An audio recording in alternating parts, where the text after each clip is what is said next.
ہمارے ساتھ ہیں جورن ہندی صاحب. جی السلام علیکم ورحمۃ اللہ وبرکاتہ. وعلیکم السلام ورحمۃ اللہ وبرکاتہ. میں بالکل گاؤں میں ہوں. امید ہے میری آواز ٹھیک آ رہی ہوگی. نیٹ ورک ایشو رہتا ہے یہاں پہ تھوڑا. تو ٹھیک. مفتی صاحب سے چونکہ بہت زبردست گفتگو آلریڈی ہو رہی تھی تو میں نے سوچا کہ میرا سوال تھوڑا غیر موضوع ہو جائے گا، لیکن ابھی چونکہ ایک دو سوالات ایسے آ گئے ہلکے جو کہ اب میرا سوال شاید موضوع لگے.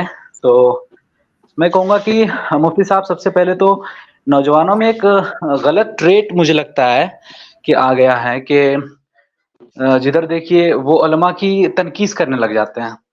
اور جب میں تنقید کہہ رہا ہوں تو تنقید کے نام پہ تنقید ہو رہا ہوتا ہے. جی تو سب سے پہلے تو آپ مجھے اور ویورز کو یہ بتائیے گا کہ علماء پر تنقید کرنے کا حق کنہیں ہے سب سے پہلے، اور اگر علماء پر تنقید کی جائے تو اس کا سلیقہ کیا ہونا چاہیے، یہ ہمیں سیکھنا بہت ضروری ہے. شکریہ. دیکھیں، ایک چیز تو یہ ہے کہ تنقید اور تنقیص کے درمیان ہمیں فرق کرنا ضروری ہے. تنقیص کا مطلب یہ ہے کہ کسی کی کو ڈیگریڈ کرنا، یعنی اس کا جو بھی مقام ہے اس مقام سے اس کو گرا دینا. تنقید کا مطلب ہے کرٹیسائز کرنا. تنقیص علماء ہی کی نہیں، غیر علماء کی بھی نہیں کی جا سکتی ہے. تنقیص کی اجازت اسلام نے نہیں دی ہے.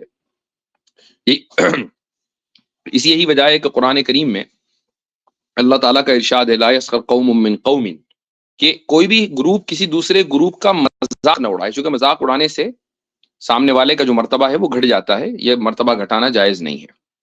رہی بات تنقید کی، تو تنقید کرنے کا حق ان کو ہے کہ جن کے پاس نالج ہے، علم ہے.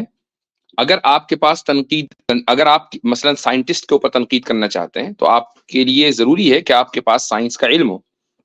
آپ مثلا کسی ڈاکٹر کے لکھے ہوئے نسخے کو، پرسکرپشن کو اگر دیکھیں اور یہ کہیں کہ نہیں سب دوائیں غلط لکھ دی اس نے، بالکل بیکار ڈاکٹر ہے، پھر آپ سے یہ اور آپ خود کہیں کہ میں تو میڈیکل کا کچھ بھی نہیں جانتا، مجھے تو معلوم ہی نہیں ہے، میں آج تک میڈیکل اسکول نہیں گیا ہوں، اور آپ ایک دوا کی اسپیلنگ صحیح سے نہ لکھ سکیں اور پھر کہیں کہ ساری اس نے دوائیں غلط لکھ دی، تو یہ تنقید کیا درست ہو سکتی ہے؟ نہیں ہو سکتی کسی بھی عقل مند کے نزدیک.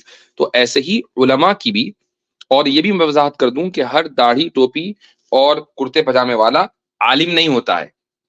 ہاں وہ عالم نما ہو سکتا ہے، وہ عالم نہیں ہوتا ہے. یہ نہیں کہ جس کے ہاتھ میں بھی مائک ہے اس کو آپ عالم سمجھ لیں.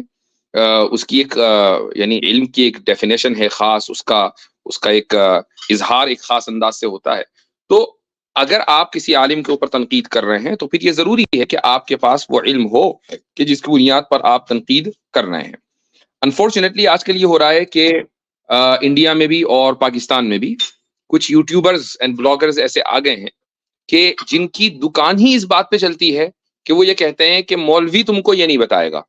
یعنی ایک خاص کانسپیریسی سی وہ کریٹ کر دیتے ہیں نوجوانوں کے ذہن میں، اور نوجوان یہ سمجھتا ہے کہ ہمیں کچھ دھوکے میں رکھا گیا ہے، ہم سے کچھ چیز چھپائی جا رہی ہے، گویا کہ اسلام نہ ہو کے رہ گیا بلکہ یہ ہندو دھرم ہو گیا.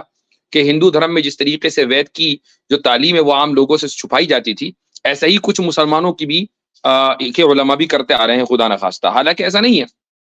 تو یہ ان یوٹیوبروں کو دیکھنا بند کریں اور صحیح علماء سے اپنا ناطہ جوڑیں.